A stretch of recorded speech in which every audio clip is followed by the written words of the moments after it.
God, what do they want from me this time?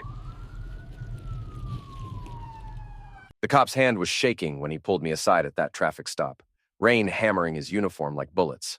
"Sir, I need you to listen carefully. Do not go home. Get somewhere safe." My wife sat in our car 20 feet away, mascara running, playing victim to another speeding ticket. "Why?" I asked. He pressed a folded note into my palm, his eyes darting between me and her. "I can't explain now, but it's horrifying. Just read it when you're alone." The paper felt like it weighed 1,000 pounds in my pocket as I watched him walk back to give her the ticket.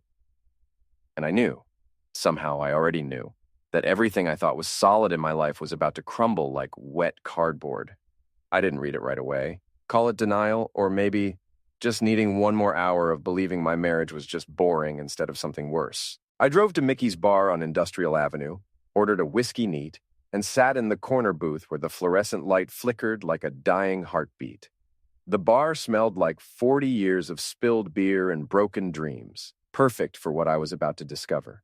The note was written on official police stationery, Officer Daniel Brooks's shaky handwriting, spelling out 5 words that made my blood freeze. "Your wife, Brandon Miller. Danger." Brandon Miller, that pretty boy pharmaceutical sales rep she'd been mentoring at her medical office job. The one with the Tesla and the CrossFit obsession who'd shown up in our town 6 months ago like some kind of savior for bored housewives. The one whose name she said like it tasted good. But danger? What kind of danger? My phone buzzed. Sarah again, probably wondering why I wasn't home yet for our thrilling Tuesday night of silence in separate bedrooms. I ignored it and ordered another whiskey. The bartender, an old-timer named Frank who'd seen every kind of marital disaster this town could produce, didn't ask questions. In places like Millbrook, Indiana, bartenders were better than therapists and twice as discreet. I started rewinding the tape in my head, searching for signs I'd missed. 3 months ago, she'd started working late. "Big project," she'd said. "New filing system." Then came the gym membership she never used, but somehow lost 15 pounds anyway. The new underwear I found in the laundry that she claimed was on sale, but still had a Nordstrom price tag from 2 towns over. The way she'd clutch her phone like it contained nuclear codes, taking it to the bathroom, sleeping with it under her pillow. God, I was an idiot. Or maybe I just didn't want to see it. My brother Jake would have seen it. Jake, who could spot a lie from across a cornfield, who'd warned me about Sarah when we got married 8 years ago. "She's got hungry eyes," he'd said, "always looking past you for something better." But we hadn't talked in 3 years, not since the fight about our dad's tools after the funeral. Pride's expensive in a small town. It cost me the only person who might have watched my back. The rain got worse, hammering the bar's metal roof like applause for my stupidity. I pulled out my phone and did what every modern man does when his world's falling apart. I became a detective on social media. Sarah's Instagram was all motivational quotes and pictures of our dog, but Brandon Miller's was a goldmine of douchebaggery. Gym selfies, motivational quotes about grinding, and there it was, a photo from 2 weeks ago at Riverside Park.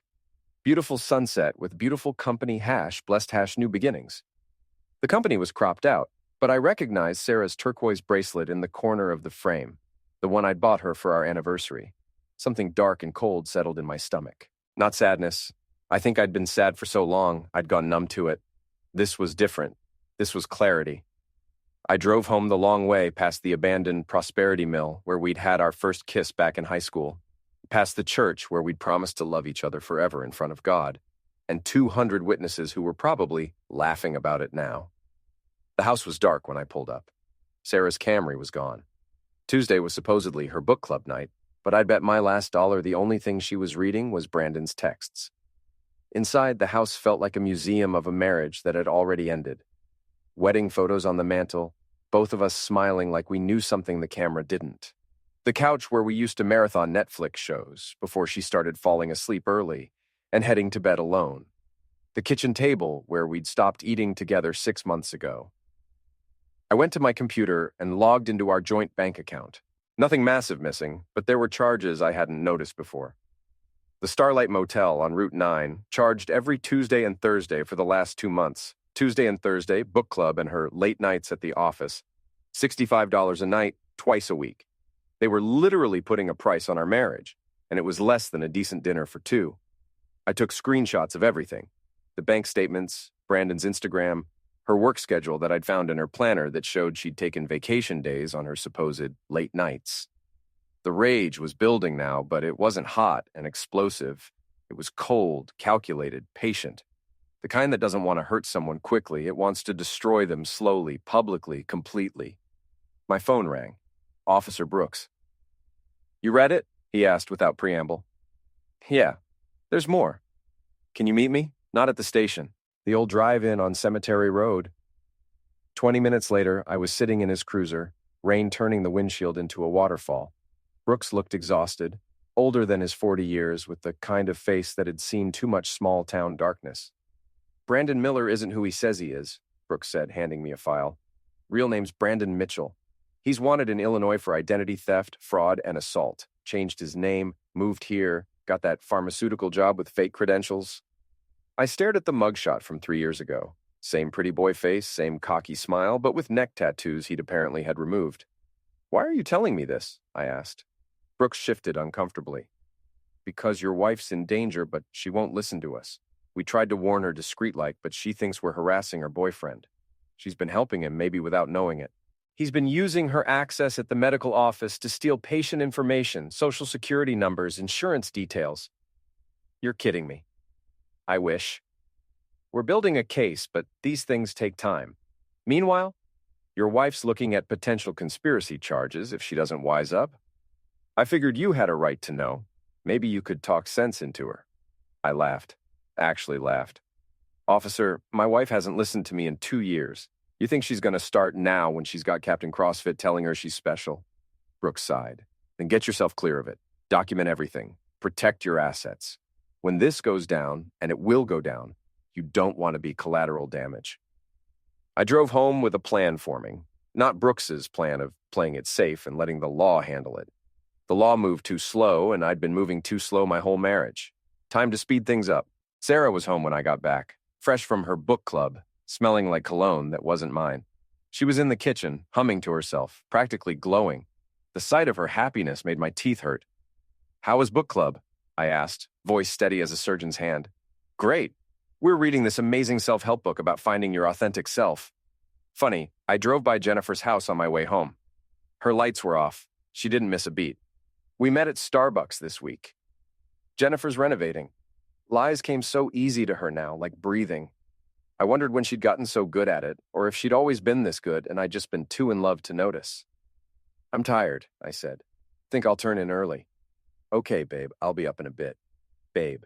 She still called me babe while she was screwing another man. The audacity was almost impressive. I didn't sleep. I lay in bed Googling everything I could about Brandon Mitchell Miller. Found his old MySpace page from 2015, full of photos with different women, all of them looking adoringly at him while wearing expensive jewelry they probably bought themselves. Found a news article about him from Peoria. He'd convinced 3 women he was a doctor, got them to co-sign loans, then vanished when the bills came due. Sarah came to bed around midnight, reeking of wine and secrets. She was asleep in minutes, phone charging on her nightstand. I waited another hour, then carefully picked it up. Her passcode was still our anniversary date. Sentimental and stupid. Perfect combination. The texts with Brandon were everything I expected, and worse. Not just sexual, though there was plenty of that, including photos that made me want to bleach my eyes, but also discussions about their future, about when the time was right to leave, about the money they'd need to start fresh. One text from him stood out. "Baby, I need you to pull those files we talked about. The ones for patients with good insurance and assets over $500K. It's for that special project." Her reply, "Anything for you? How many do you need?" "Start with 20. We'll build from there."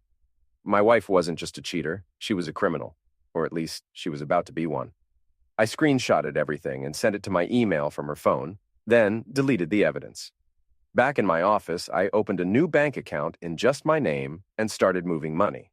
Not all of it, that would be too obvious. Just enough to protect myself when everything exploded. Then I called in sick to work and started my real job, destroying Brandon Miller. First stop was the gym where he worked out every morning at 5 a.m. according to his Instagram. I waited in the parking lot, watched him pull up in his Tesla, watched him check himself out in the side mirror before heading in. The vanity of this guy was unreal. I stuck a GPS tracker under his bumper. Amazing what you can buy on Amazon these days. and headed to phase 2. The Starlight Motel was exactly as depressing as you'd expect. Fake wood paneling, a clerk who looked like he'd given up on life in 1987, and hourly rates posted on a sign that probably violated several health codes. I slipped the clerk 100. Room 12, I said. My wife's been using it. I need to know when. He didn't even pretend to check the register. Tuesdays and Thursdays, usually around noon. Sometimes Saturdays if you're talking about the blonde with the Camry. That's her. Next time they're here, you call me. I handed him another 100 and my number. You gonna do something stupid? He asked. Not like he cared, more like he was curious. No, I'm gonna do something smart. He shrugged and pocketed the money. In places like Millbrook, loyalty could be bought for less than a car payment. Next stop was Sarah's best friend, Ashley. Ashley, who lived for drama, who had a Facebook Live addiction, who couldn't keep a secret if her life depended on it. She was getting her nails done at Perfect 10, the only salon in town that stayed open past 6. Ash, I said, sitting down next to her like we were old friends instead of two people who barely tolerated each other. Crazy running into you here. She looked at me suspiciously. Tom? What are you doing here? Getting a manicure, I lied badly. Sarah says it's very relaxing. Sarah told you to get a manicure? Her voice went up an octave, the way it did when she smelled gossip. Well, she's been suggesting I try new things. Says I'm too stuck in my ways. Probably right. She's been exploring all sorts of new experiences lately. Ashley's eyes lit up like Christmas morning. Has she? Like what? Oh, you know Sarah. New gym, new clothes, new friends. That Brandon guy from her work seems nice. They've been working on some big project together. The nail technician was pretending not to listen, but I saw her lean in slightly. Perfect. In 12 hours, half the town would know I'd been here asking about Brandon. Brandon's very dedicated to Sarah's career growth, Ashley said carefully, but her eyes were screaming that she knew more. That's great. Hey, has she mentioned anything to you about needing extra money? She's been weird about our finances lately. Ashley shifted uncomfortably. Maybe you should talk to Sarah about that. You're right. It's just with her working so many late nights and weekends, we barely see each other. I want to support her dreams, you know? If she needs money for something important, I want to help. I could see Ashley's internal struggle, loyalty to Sarah versus her desperate need to be involved in drama. She might have mentioned something about saving for a fresh start, Ashley finally said. You know, like a vacation or something. A vacation, right, somewhere with Brandon? Ashley's silence was all the confirmation I needed. I left the salon and drove to the abandoned Prosperity Mill. The place had been closed since 2008, another casualty of the recession. But kids still went there to drink and screw and pretend they weren't going to end up just like their parents. The building was a skeleton of rust and broken windows, but the bones were still solid. Perfect for what I had in mind. That night, Sarah came home late again, full of excuses and lies that I pretended to believe. We ate dinner in silence, her scrolling through her phone, occasionally smiling at something that wasn't me. I watched her and felt nothing. It was like looking at a stranger wearing my wife's face. I might go visit Jake this weekend, I said casually. She looked up, surprised. Your brother? You haven't talked to him in years. Yeah, well, maybe it's time to fix that. Family's important, right? That's great, Tom. I'm proud of you. She reached over and squeezed my hand, and for a second I saw a flash of the woman I'd married. Then her phone buzzed, and she pulled away to check it, and the stranger was back. Thursday came, and the motel clerk called right on schedule. They just checked in. I drove to the motel, but didn't go in. Instead, I sat in my car and called Jake. Tom? He sounded shocked. Jesus, it's been 3 years, I know. Listen, I need your help. You in trouble? Sarah's cheating on me with a con artist who's wanted in Illinois, and she's helping him steal patient information from her job. There was a long pause. Then, I'll be there in 20 minutes. That's the thing about family in small towns. You can fight for years over stupid stuff, but when real trouble comes, you show up. Jake pulled up in his truck, looking exactly the same except for more gray in his beard. We didn't hug or have some movie moment. He just got in my car and said, "Show me everything." I did. The texts, the bank records, Officer Brooks's file on Brandon. Jake listened without interrupting, his jaw getting tighter with every piece of evidence. So what's the plan? He asked when I was done. I want to destroy him. Her too, but him first. Completely. Publicly. I want him to lose everything and know it was me who took it. Jake grinned, and for a second we were kids again, planning to egg Principal Morrison's house. Now you're talking, but we do this smart. No violence that can be traced back to you, nothing that gets you arrested. We're going to be ghosts. Agreed. First thing, we need more evidence. Real evidence. The kind that makes him run but doesn't disappear when he does. That's when I remembered the cameras. Sarah had insisted on installing a security system last year after some break-ins in the neighborhood. Cameras everywhere, all backing up to the cloud, all accessible from my phone. I pulled up the app and scrolled back through the footage. 2 weeks ago, there it was. Brandon in my house, in my bedroom, while I was at work. The timestamp showed 2 p.m. on a Wednesday. Sarah had taken a sick day. Jesus, Jake muttered, watching them kiss in my doorway. The balls on this guy. Keep watching. On the footage, Brandon went to my office while Sarah was in the bathroom. He photographed papers from my desk, went through my filing cabinet, took pictures of our tax returns. He's not just screwing your wife, Jake said. He's casing your life. Which means he's planning something bigger. We spent the next 3 days building our case. Jake had connections I'd forgotten about. A cousin who worked at the DMV, a friend at the phone company, an ex who was a paralegal. Small-town networks run deep when you know how to work them. We found out Brandon had 3 other women on the line. A nurse in Greenfield, a bank teller in Columbus, a real estate agent in Lafayette.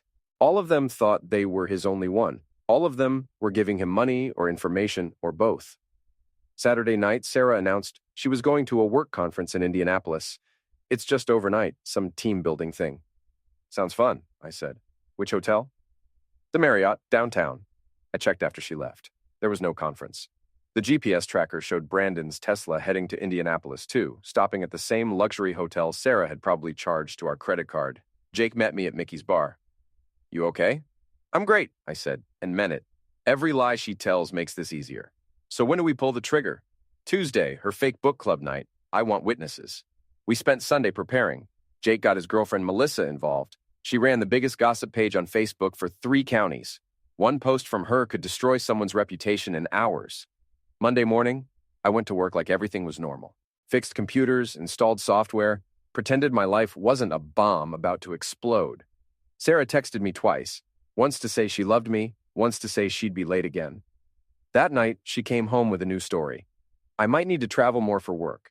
There's a position opening in Chicago, and they want me to apply.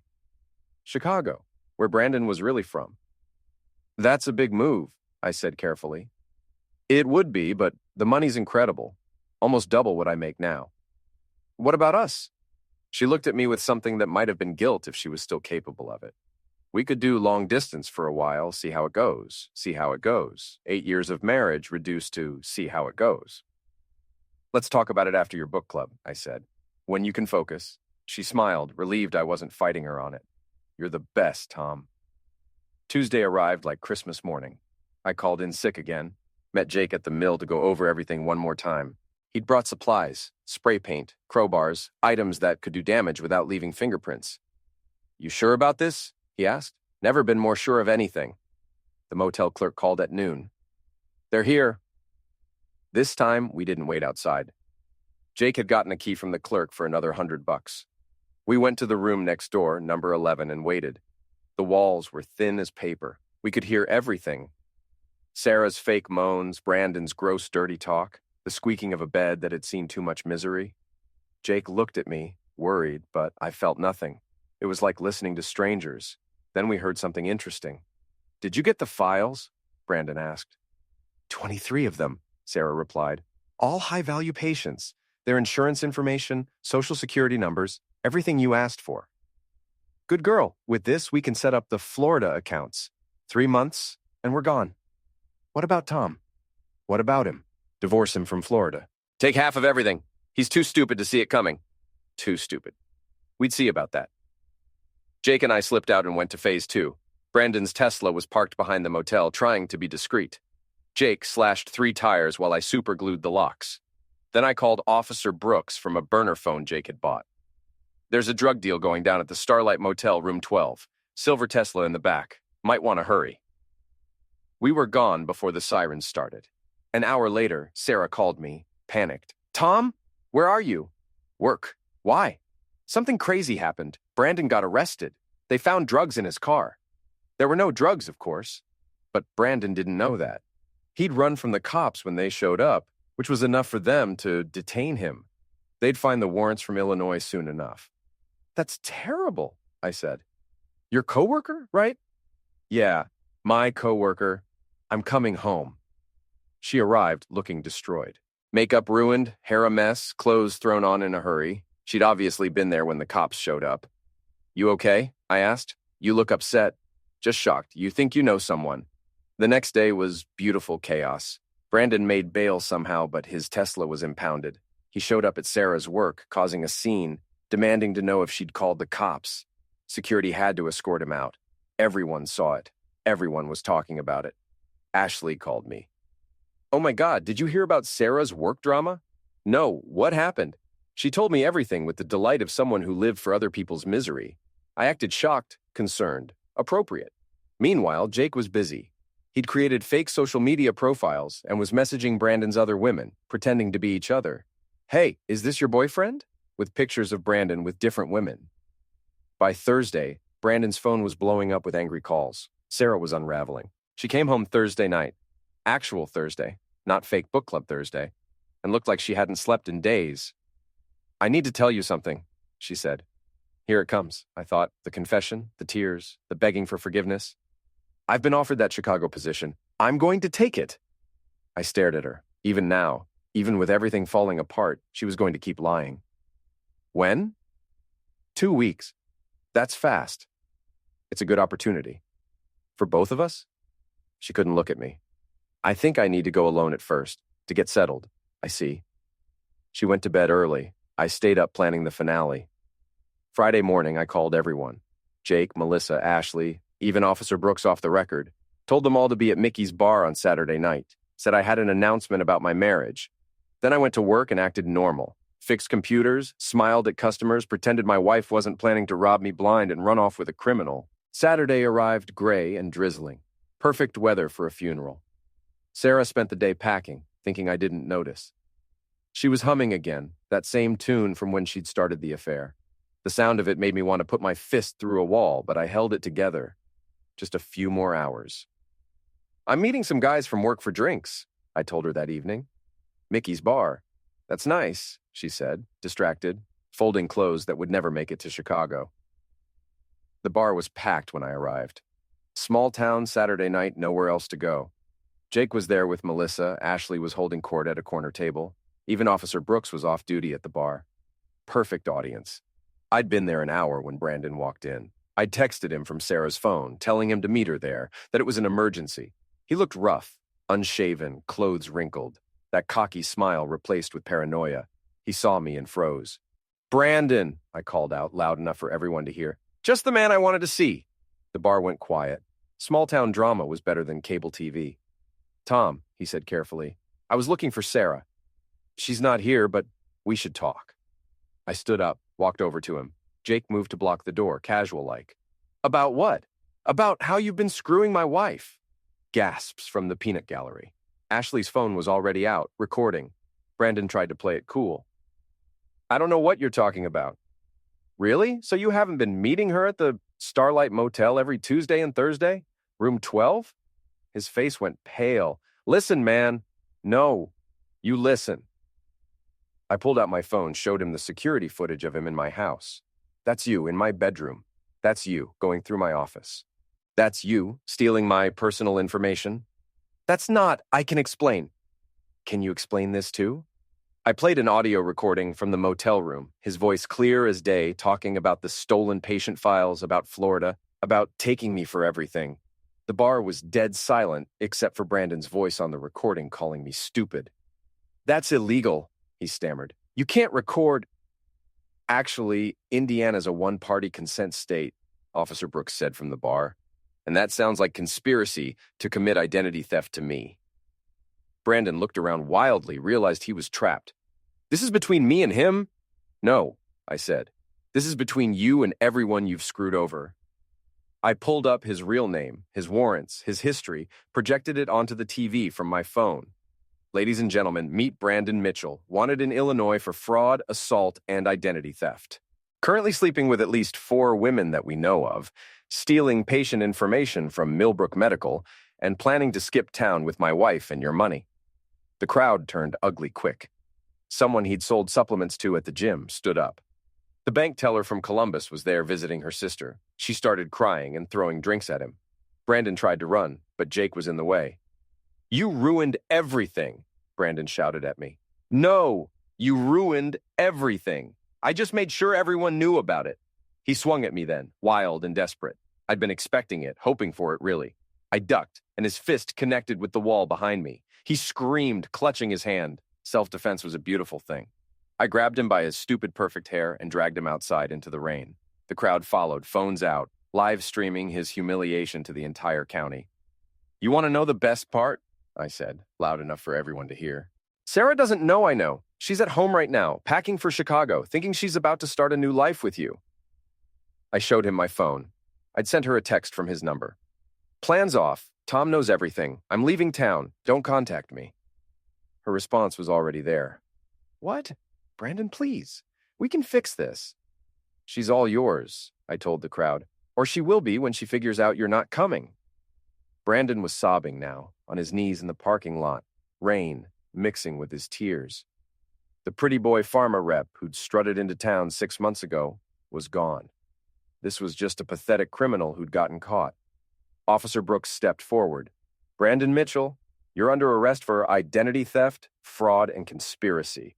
You have the right to remain silent." As they loaded him into the cop car, I felt Jake's hand on my shoulder. "You good?" "Almost." I drove home to find Sarah frantically throwing clothes into suitcases, her phone pressed to her ear, calling Brandon over and over. She saw me and froze. "Tom, I thought you were at the bar." I was. Brandon was there too. Her face went through about 6 emotions in 2 seconds. Brandon was... Why would he... "Cut the crap, Sarah. I know everything. The affair, the motel, the stolen patient files, Chicago, all of it." She started to deny it, then saw my face and stopped. "Tom, I can explain." "No need. Brandon already did. Right before they arrested him." "Arrested?" She went white. "Yeah. Turns out he's wanted in Illinois. Also, he's been sleeping with 3 other women. Also, I have video of you two discussing stealing patient information, which makes you an accessory to identity theft." She sat down hard on the couch, the fight going out of her like air from a punctured tire. "I'm keeping the house," I continued. "You can have your car and your clothes. The divorce papers will be ready Monday. Sign them and leave town, or I give the recordings to the police and your employer." "You can't do this to me," she whispered. "I'm not doing anything to you. You did this to yourself." 8 years, Tom. Doesn't that mean anything?" I laughed. Actually laughed. "It meant something to me. That's why I'm giving you a chance to leave instead of pressing charges." She tried tears then, tried apologies, tried threats. I just stood there, feeling nothing but tired. When she finally ran out of words, I said, "Be gone by tomorrow night." She was, left with 2 suitcases and whatever dignity she could salvage, which wasn't much after Melissa's Facebook page got hold of the story. Last I heard, she was living with her sister in Kentucky, working at a call center, probably telling everyone how unfair life had been to her. Brandon got 3 years in Illinois, plus whatever Indiana would add for the new charges. The other women he'd been stringing along formed some kind of support group. Ashley offered to set me up with her cousin, but I wasn't ready for that. Maybe I'd never be ready for that again. Jake and I fixed things properly, not with some big emotional conversation, just by showing up for beers every Friday, working on cars together on Saturdays, being brothers again. Turns out that was worth more than anything I'd lost. The house felt different without Sarah's nervous energy filling it up. But different wasn't bad. I got a dog, a massive German shepherd named Duke, who was loyal and honest and everything she hadn't been. I kept my job, kept my dignity, kept my self-respect. Sometimes I'd drive past the Starlight Motel and think about that Tuesday when everything started to unravel. The cops shaking hands, the note that changed everything, the moment I decided to stop being a victim and start being the author of my own story. Brooks told me later that they'd recovered files on 63 patients from Brandon's laptop. Sarah had been pulling them for weeks, thinking she was helping her boyfriend's investment research. She could have gotten 10 years if I'd pressed charges. Part of me wished I had, but the other part was just glad she was gone. The storm that night had been brutal. but storms always pass. The sun comes out, the ground dries, and life goes on. You just have to be strong enough to weather it, smart enough to see it coming, and brave enough to dance in the rain while it's happening. 6 months later, I was at Mickey's bar when a woman walked in looking lost. Turned out she was new in town, a teacher at the elementary school, didn't know anyone yet. She had kind eyes and a genuine smile, and when she laughed at my stupid joke about the weather, it didn't sound fake. "I'm Tom," I said, offering my hand. "Lisa," she replied, shaking it. "Nice to meet you. Welcome to Millbrook. It's not much, but it's home." "Seems like there's some interesting history here," she said, gesturing to the wall where someone had framed the newspaper article about Brandon's arrest. "Every small town has its scandals. That one's already old news." We talked until the bar closed, about nothing important and everything that mattered. She didn't know about Sarah or Brandon or any of it, and I didn't tell her. That was my past, and I was more interested in the future. When I walked her to her car, the rain had stopped and the stars were out, bright and clear like promises. She gave me her number, said maybe we could get coffee sometime. "I'd like that," I said, and meant it. Driving home, I thought about Officer Brooks and that note that had started everything. He'd written danger, and he'd been right, but not in the way he'd meant. The real danger hadn't been Brandon. It had been staying in a marriage that was already dead, pretending everything was fine while my life rotted from the inside out. The danger had been waking up in 10 years, still married to someone who didn't love me, still pretending not to notice the lies, still being too scared to do anything about it. Brandon had actually done me a favor by being so obviously terrible that I couldn't ignore it anymore. I pulled into my driveway, Duke barking excitedly from the window. My house, my dog, my life, nobody else's. It had taken betrayal, humiliation, and a very public confrontation to get here, but here I was. The thunder that night had been loud, violent, earth-shaking, but thunder doesn't last forever. Eventually, it rolls away into the distance, leaving nothing but the memory of noise and the clean smell of rain-washed air. Some storms you survive, some storms you embrace, and sometimes, if you're lucky and smart and just angry enough, you become the storm itself. Looking back, I wouldn't change a thing. Not the pain, not the public drama, not even the years I'd wasted with Sarah. It had all led me here, to this moment, to this life that was actually mine. The last time I saw Sarah was a year later, at a gas station off I-65. She was pumping gas into a beat-up Honda, her designer clothes replaced with Walmart basics. That hungry look in her eyes turned desperate. She saw me and started walking over, but I just got in my truck and drove away. There was nothing left to say. Brandon tried to write me from prison once. I returned the letter unopened with "no longer at this address" written on it. Jake wanted to read it, see what excuses he'd come up with, but I didn't care. That chapter was closed. The Starlight Motel got shut down 3 months after everything went down. Turns out Brandon and Sarah weren't the only ones using it for affairs, and once the police started looking closer, they found drugs, prostitution, and an owner who hadn't paid taxes since Obama's first term. They demolished it last month, turned it into a parking lot for the new grocery store. Progress, I guess. Ashley still tries to pump me for details sometimes, wanting to know if there was more drama she missed. But I just smile and change the subject. The best revenge isn't just destroying someone who wronged you. It's moving on so completely that they become nothing more than a footnote in your story. Lisa and I took things slow. Coffee became dinner. Dinner became movies.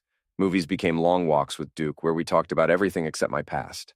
She had her own baggage, a broken engagement, a mother with dementia, dreams deferred but not destroyed. We fit together like two puzzle pieces that had been bent out of shape but still managed to connect. The first time she stayed over, I found myself checking her phone wasn't hidden, that she wasn't sneaking texts in the bathroom. Old habits from old wounds. But Lisa just left her phone on the counter, face up, notifications visible. "I've got nothing to hide," she said simply. And I believed her. Jake approved, which mattered more than I'd expected. "She's real," he said after meeting her. "No hungry eyes, no looking past you. She sees you." Coming from him, that was poetry. We were having dinner at my place one random Thursday, when Lisa asked about the wedding photos I still hadn't taken down from the hallway. "Ex-wife," I said simply. "Bad divorce?" "You could say that." She waited, not pushing, just giving me space to share or not share. So I told her.